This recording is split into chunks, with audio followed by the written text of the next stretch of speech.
Hello जी, राम राम जी, कैसे हो आप सब? आशा करती हूँ आप सब अच्छे होंगे। तो जी आप सबका स्वागत है एक और नए व्लॉग में। सुबह सुबह का टाइम है, लगभग 8:30-9 बज गए हैं और बस मेरा गोबर बारी का काम निपट गया था। अभी लगेंगे खाने की तैयारी में। और आजकल हमारा है ना सुबह सुबह का टाइम यहीं पर जाता है। तो मैं आई थी अभी, जैसे कल बथुआ वगैरह लेकर आए थे, तो सोचा कि चलो अभी साग बना लेते हैं। शाम को तो जैसे बथुए की रोटी बना ली थी। और देखिए साग का तो ये रहता है कि सर्दी के सीजन में जितना खाया जाए ना उतना ही कम है। तो पालक हमारी क्यारी में घर का काम चल जाए इतनी हो गई है। 5-10 दिन और लगेंगे, इतने दिनों में अच्छी खासी तैयार हो जाएगी। और मेथी तो आप सब देख ही सकते हैं कितनी अच्छी बनी हुई है। और लहसुन भी काफ़ी अच्छा तैयार हो रखा है। तो इसमें से मैंने जैसे थोड़े ऐसे हरे लहसुन के पत्ते ले लिए हैं। देखिए हरे लहसुन का अपना ही स्वाद होता है। सर्दियों के मौसम में जैसे 2-3 पत्ते भी हम चटनी में डाल लेते हैं ना तो बड़ी अच्छी लगती है। 2-3 हरी मिर्च, थोड़ा सा ये हरा लहसुन और हरा धनिया डालकर चटनी बनाइए। सिंपल रोटी के साथ भी बड़ा ही अच्छा टेस्ट आता है।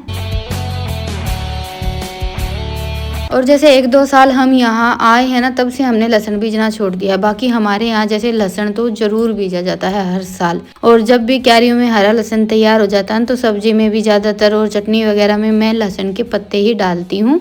देखिए मौसम के हिसाब से थोड़ा बहुत खान पान में बदलाव होना चाहिए। और आज हमारे यहाँ बहुत ज़्यादा ओस आई हुई थी। अभी तो जैसे मौसम थोड़ा सा 8-9 का टाइम हो गया है तो हल्की हल्की धुंध खुलनी शुरू हो गई थी। और इन्होंने ये क्यारियां बनाकर तैयार कर दी थी। उसके बाद फिर इसमें पानी भर दिया है। और बस अभी इसमें हम लगा रहे हैं टमाटर की प्योद। जिस टाइम पर हमने ये पालक और मेथी बीजी थी ना, तभी हमने ये टमाटर और थोड़ी सी बैंगन, प्याज, मिर्च की पौध बीजी थी। जो कि टमाटर की पौध सबसे पहले बनकर तैयार हुई है। और ये देखिए काफ़ी बड़ी बड़ी हो गई हैं। तो सोचा चलो आज इनको जैसे 2 तो क्यारी लगा देते हैं, बाकी की देखेंगे कहाँ पर लगाएंगे, लेकिन शुरुआत हमने यहाँ से ही की है। तो बस अभी इन्होंने आज अपना सुबह सुबह ये काम भी निपटा दिया है। सोच रहे थे कि खाना वाना बनाने के बाद सब मिलकर लगाएंगे, पर आजकल इनका खेत थोड़ा सा लेट जाना होता है ना, तो बस सुबह सुबह ये अपने इन छोटे मोटे कामों में ही लगे रहते हैं। मेरे पास देखिए टाइम रहता है तो थोड़ा बहुत हाथ बटवा देती हूँ। तो बस अभी मैं तो लगी हुई हूँ खाना बनाने की तैयारी में। और सुबह उठते ही जैसे हम ये बाहर चूल्हा जला लेते हैं। पहले चाट बनाई थी, उसके बाद फिर मैंने यहीं पर हांडी रख दी थी। साग बनकर तैयार हो गया है, मैंने आलण लगा दिया है। एक तो अच्छी खासी आंच तैयार हो रखी थी और दूसरा ये था कि भाई यहाँ पर धूप है और सर्दियों के मौसम में देखिए धूप में बैठकर काम करना बड़ा ही अच्छा लगता है। तो बस साग तो जैसे लगभग बनकर तैयार हो गया है, अभी तड़का लगाना रह गया है। तो बस झटपट से तड़का और लगा देती हूँ। और हम सब चूल्हे के पास ही बैठे थे, बच्चे भी आज घर पर ही थे।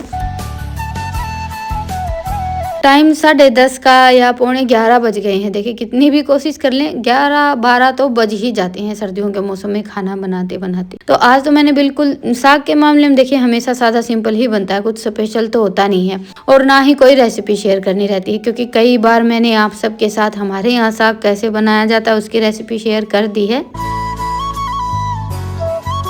तो बस आज तो मुझे झटपट से साग और रोटी बनाकर तैयार करनी थी। तो साग तो बनकर तैयार हो गया है। बाजरे का आटा खत्म हो रखा था, कई दिन हो गए थे, तो सुबह सुबह बाजरे का आटा पीसा है। और ऐसे ही करके देखिए ये रहता है कि छुटमुट कुछ ना कुछ एक्स्ट्रा काम निकलते ही रहते हैं घरों में। तो बस अभी कढ़ाई को तो मैंने उतार दिया है नीचे। और ये देखिए हल्का सा साग का रंग बदल गया है, क्योंकि लोहे की कढ़ाई है ना। लेकिन जब से मैंने ये कढ़ाई ली है साग डेली इसी में बनता है। तो बस साग को तो मैंने ढककर रख दिया था। और आज मैंने अलग से इसमें तड़का भी नहीं लगाया था। वैसे तो थोड़ा सा घी डालकर लहसुन और हरी मिर्च का तड़का लगा लेते हैं तो अच्छा लगता है, लेकिन गर्मा गर्म रोटियां बनती हैं तब तो ये रहता है कि उतना ही घी रोटियों पर भी चला जाता है। तो आज तो बस मैंने बिना तड़के का ही साग बनाया है। और उसके बाद फिर सबके लिए साथ के साथ गर्मा गर्म बाजरे की रोटियां बना दी हैं। और रितिका ने कल जैसे हम खेत से मूली लेकर आए थे तो सलाद में वो कट कर दी थी। और ठंडी के मौसम में तो देखिए खाने पीने के मामले में ऐसा होता है कि हम चाहे कुछ भी चीज़ बनाए उसका ही ये रहता है कि भाई हाँ ये चीज़ खाने में बड़ी अच्छी लगती है। बाकी तो देखिए मौसम के हिसाब से जैसे खाने पीने का हमारा मन करता है। जैसे कि सर्दियों के मौसम में हर चीज़ खाने में अच्छी लगती है गर्मियों के मुकाबले। गर्मियों में तो अपने आप ही हाल बेहाल हो जाता है। तो थाली तैयार हो गई है। आप सब भी आ जाइए खाने के लिए। गर्मा गर्म एकदम देसी तरीके से बना हुआ साग है, बाजरे की रोटी है और साथ में लस्सी और मूली, जो रितिका ने थाली में रखी ही नहीं। बस आज तो जैसे अलग से थाली भरकर सलाद की तैयार कर ली थी और उसी में से फिर सबने थोड़ा थोड़ा ले लिया था। और अभी मुझे बनाना है खेत में खाद डालने के लिए बिजोटा। रोज रोज तो मैं मशीन रखती नहीं हूँ और मशीन की हालत देखिए कुछ ऐसी हो रखी है। बहुत ही ज़्यादा धूल मिट्टी जमा हो रखी थी। तो पहले तो मैंने हल्का सा मशीन को साफ़ किया था, पिछले दिनों मैंने ठीक करवाई थी। उसके बाद तो ये मशीन मेरी ठीक ठाक चल रही है, बाकी ये थोड़ा सा कम ही चलती है। और कोई भी चीज़ लगा लीजिए, हम डेली इस्तेमाल में लेते रहते हैं तो ज़्यादा अच्छी रहती है। और जैसे कल के व्लॉग में मैंने आप सबको दिखाया था कि खेत में ये खाद डाल रहे थे, उसके लिए एक जैसा जोड़ा रहता है ना, वैसा बनाया जाता है। बिजोटा बोलते हैं हमारे यहाँ तो देसी भाषा में। तो बस आज मुझे वही बनाना है। कट्टा बांध कर खाद डालते हैं तो उससे हाथ भी दुखने लगते हैं और परेशान भी बहुत ज़्यादा होना पड़ता है। और हमारे यहाँ तो जैसे खेत में खाद डालने के लिए है ना, ये एक बिजोटा हर साल बनता है, क्योंकि पूरे सीजन में एक बिजोटा तो खराब हो ही जाता है। इससे क्या होता है कि इतना ज़्यादा कंधा भी नहीं दुखता है, थोड़ी सी मोटी इसमें हम डोरी लगा देते हैं। और दूसरा, इतनी ज़्यादा खाद नहीं आती, बस एक बाल्टी के आसपास खाद आती है इसमें। ये देखिए थोड़ा सा कट्टे का हिस्सा जैसे कट कर दिया था और उसके बाद फिर इसमें मैंने सिलाई लगा दी है। और अभी इसको मोड़कर, जैसे हम पहले स्कूल वगैरह में लेकर जाने के लिए कट्टे के बैग बनाते थे ना, कुछ कुछ वैसा ही बनाकर तैयार कर लेते हैं। बिल्कुल सिंपल तरीके से बनता है और इसीलिए मैंने आप सबको व्लॉग में दिखाया भी नहीं, क्योंकि कुछ इतना ज़्यादा अलग चीज़ तो थी नहीं। तो बस अभी बिजोटा तो इनका बनकर तैयार हो गया है। तो अभी ये तो जाएंगे खेत। बस खाना पीना इनका हो गया था और टाइम भी 12:30-1 बज गया है। और दूसरा, इनको आज ये बिजोटा सिलवाना था तो इसीलिए इन्होंने थोड़ा सा लेट कर दिया है। नहीं तो ये था कि भाई खाना खाते ही मुझे खेत जाना है। बस वही डेली जैसे दोपहर को 1-2 लाइट वगैरह बदलनी रहती है, खेत में खाद डालनी रहती है। और सर्दियों के मौसम में तो देखिए पूरा दिन ऐसे ही निकल जाता है काम करते करते, वो चाहे हम हो या ये। तो बस अभी इनको जाने देते हैं और हम करेंगे थोड़ी सी देर आराम। मेरा तो ये था कि भाई मुझे थोड़ा बहुत अपना जो वीडियो का काम करना है ना, मैं अपना वो काम निपटाऊंगी। लेट हो गया है, बच्चे और ये घर पर रहते हैं तब तो काम चलता ही नहीं है। हम अकेले घर पर रहते हैं तब तो हमारा ये है कि भाई झटपट जल्दी जल्दी अपना सारा काम समेटते रहते हैं। और कल तो जैसे शाम को ये कपड़े उतार कर रख दिए थे और आज मैंने सोचा कि बैठे बैठे ये कपड़े तय बना कर रख देते हैं। और सर्दियों के मौसम में वैसे भी देखिए हम चाहे कितनी भी कोशिश कर ले, कपड़ों का फैलाना सिमटने में नहीं आता है।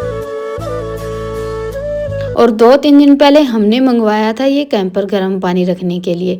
इसमें जैसे हम गर्म पानी भरकर रख देंगे ना, तो पानी जैसा हमने रखा है वैसा ही रहेगा। छोटी छोटी जैसे बोतल भी आती हैं पानी वगैरह रखने की। और सर्दियों के मौसम में देखिए बच्चे मटके का पानी पीते हैं और झट से सर्दी जुकाम वगैरह ये सब हो जाता है। तो इसमें यह है कि एक बार गर्म पानी किया, भरकर रख दिया और पूरा दिन फिर बार बार बच्चों को ये नहीं बोलना पड़ता है कि भाई गर्म पानी पीना, हल्का सा गर्म करके डाल दीजिए। और देखिए एक बार बच्चों की तबीयत बिगड़ जाती है तो परेशानी तो बहुत ज़्यादा होती ही है। और जितने पैसों में ये कैंपर आता है उतने पैसे तो एक बार में ही डॉक्टर के पास चले जाते हैं। और सबसे बड़ी बात रहती है सेहत की। तो बस इसमें जैसे मिल्टन कंपनी का है ये, और एक बार हम सुबह जैसे 5 लीटर का है, 5 या 10 जितना आपको ज़रूरत हो उस हिसाब से आप मंगवा सकते हैं। और बल्कि इसके साथ में तो ये पानी पीने के लिए छोटी सी कटोरी वगैरह भी दी गई है। जैसे कहीं आना जाना हो तो अलग से हमें बर्तन वगैरह कुछ भी लेने की ज़रूरत नहीं है। तो कैंपर तो काफ़ी अच्छा था, वो तो रख दिया उठाकर एक तरफ। और ये मैंने मंगवाया है पनियारम पैन, अप्पे वगैरह बनाने के लिए। और रितिका को भी इसकी ज़रूरत थी केक वगैरह बनाने के लिए, उसने मुझे कई बार बोला।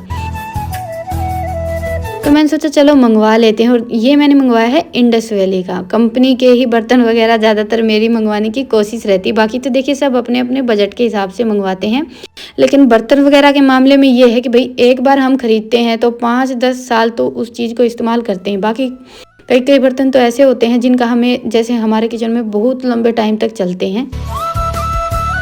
तो इन सब चीज़ों में तो चाहे 100-200 रुपये ज़्यादा ही क्यों ना लग जाए, लेकिन अच्छी ही लेनी चाहिए। जैसे कपड़े वगैरह तो ये है कि भाई हम 1 साल पहनते, 2 साल पहनते, उसके बाद फिर हमारे मन से उतर जाते हैं। बर्तनों के मामले में तो ऐसा कोई चक्कर नहीं है। बाकी एक हल्का भी पहले मैंने मंगवाया था, वो मुझे पसंद नहीं आया, तो उसके बाद फिर मैंने ये दूसरा मंगवाया है कंपनी का।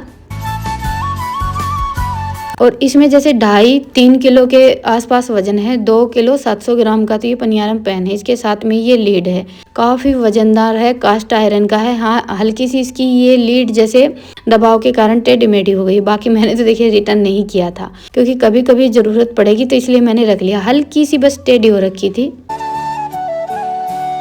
बाकी ऑनलाइन में तो अगर कोई चीज़ थोड़ी बहुत जैसे ऐसी वैसी रहती है तो रिप्लेस भी कर सकते हैं और घर बैठे रिटर्न भी कर सकते हैं। तो जी बस अभी इसको तो रख देते हैं उठाकर। तो जी आज तो मैंने ये 2 चीज़ें ही मंगवाई थी। कई दिन से सोच रही थी मैं। और देखिए घर में हमें कोई भी नई चीज़ लेनी रहती तो उसके लिए सोचना समझना और पैसे इकट्ठा करना, वो हमारा पहला काम रहता है। एक एक पैसे इकट्ठा करके चीज़ें लेने का भी अपना ही एक मज़ा है। और बस सबसे पहले रितिका ने शुरुआत की कुछ मीठा बनाकर। तो चलिए अभी लेते हैं विदा, फिर मिलते हैं, तब तक के लिए राम राम।